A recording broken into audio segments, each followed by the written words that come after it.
Super day, everybody. Super day. Hope y'all feeling pumped up, man. I come in peace, man. I come in peace. You know what I mean? We on Star Wars edition today, man. You know what I mean? It's always thinking, grow rich. Always thinking, grow rich. Read, remember, repeat.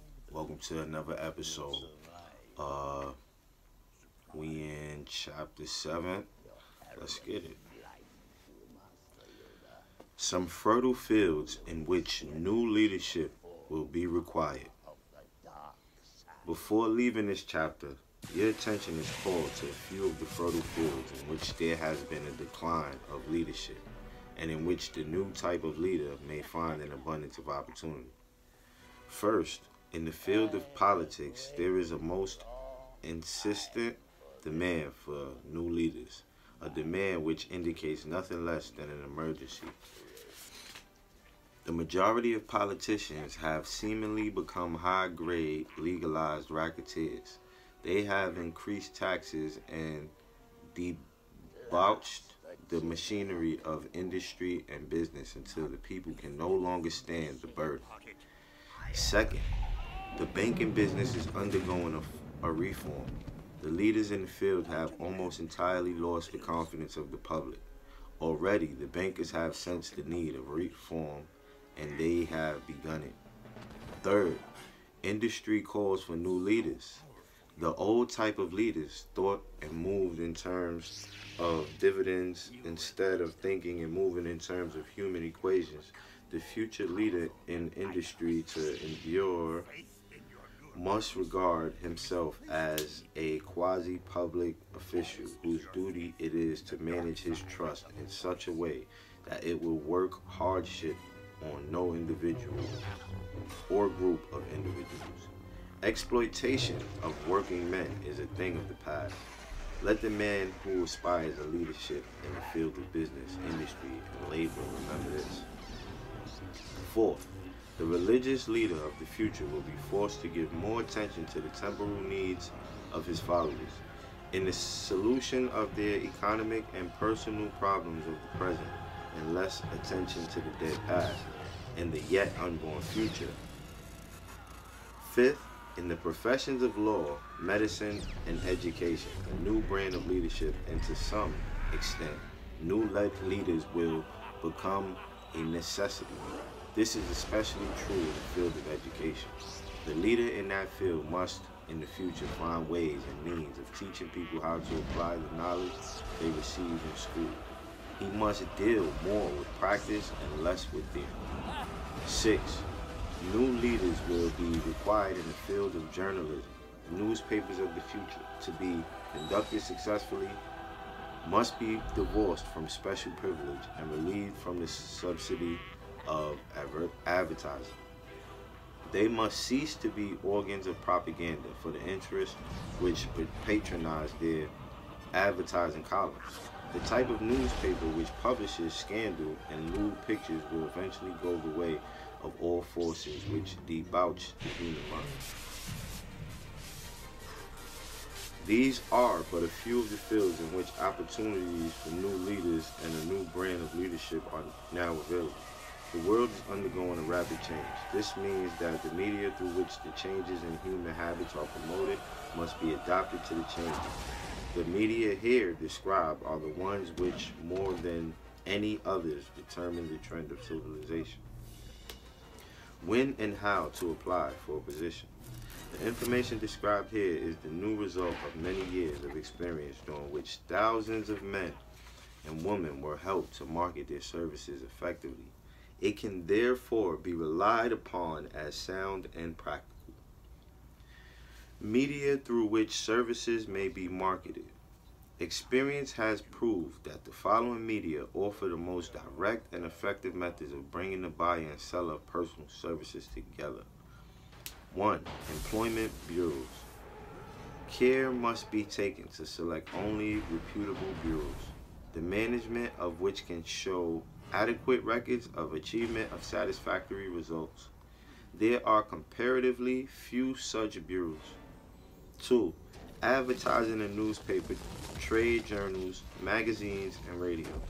Classified advertising may usually be relied upon to produce satisfactory results in the case of those who apply for clerical or ordinary salary positions.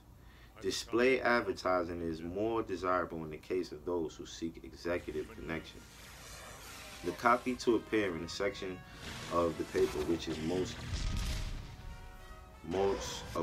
apt to come to the attention of the class, apt to come to the attention of the class of employer being sought. The copy should be prepared by an expert who understands how to inject sufficient selling qualities to produce replies. 3. Personal letters of application directed to particular firms or individuals most apt to need such services as are being offered. Letters should be neatly typed, always, and signed by hand. With the letter should be sent a complete brief or outline of the applicant's qualifications. Both the letter of application and the brief of experience or qualifications should be prepared by an expert. See instructions as to information to be supplied. 4. Application through personal acquaintances. When possible, the applicant should endeavor to approach prospective employers through some mutual acquaintance. This method of approach is particularly advantageous in the case of those who seek executive connections, do not wish to appear to be peddling themselves. 5. Application in person.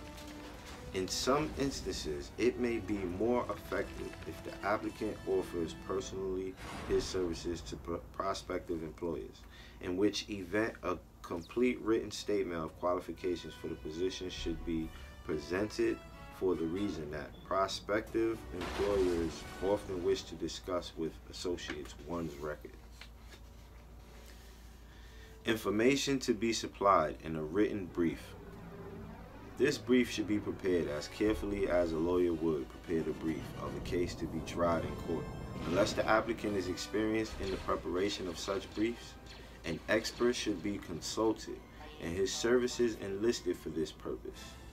Successful merchants employ men and women who understand the art and the psychology of advertising to present the merits of their merchandise. One who has personal services for sale should do the same. The following information should appear in the brief. 1. Education. State briefly but definitely what schooling you have had and in what subjects you specialized in school, giving the reasons for that specialization. 2. Experience. If you have had experience in connection with positions similar to the one you seek, describe it fully. State names and addresses of former employers. Be sure to bring out clearly any special experience you may have had which would equip you to fill the position you seek. 3. References. Practically every business firm desires to know all about the previous records and antecedents. Antecedents. Antecedents.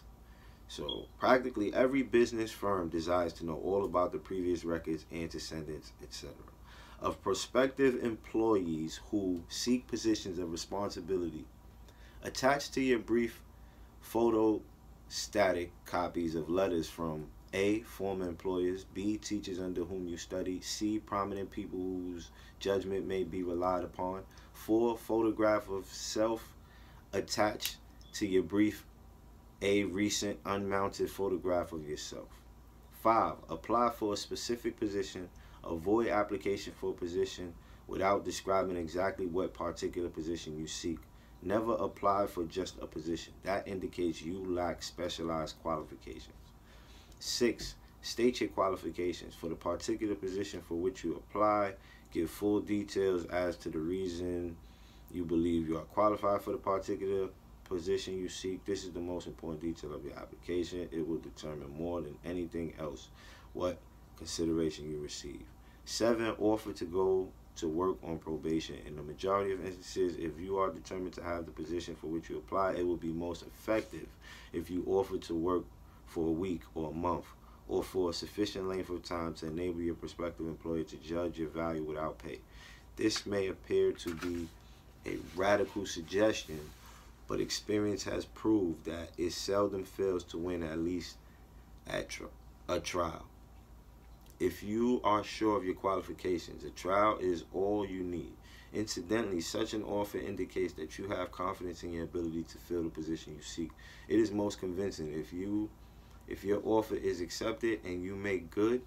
More than likely you will be paid for your probation period.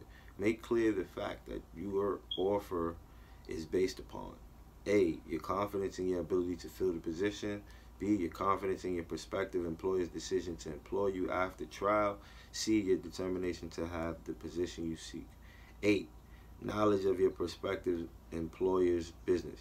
Before applying for a position, do sufficient research in connection with the business to familiarize yourself thoroughly with that business and indicate in your brief the knowledge you have acquired in this field. This will be impressive, as it will indicate that you have imagination and a real interest in the position you seek. Remember that it is not the lawyer who knows the most law, but the one who best prepares his case who wins. Wow, that was deep. We're going to stop right there. Everybody, I mean, take some time today. Spend it with your family. You know what I mean? Put some work in. Spend it with God. And, yeah, man, let's have a beautiful day, man. Peace.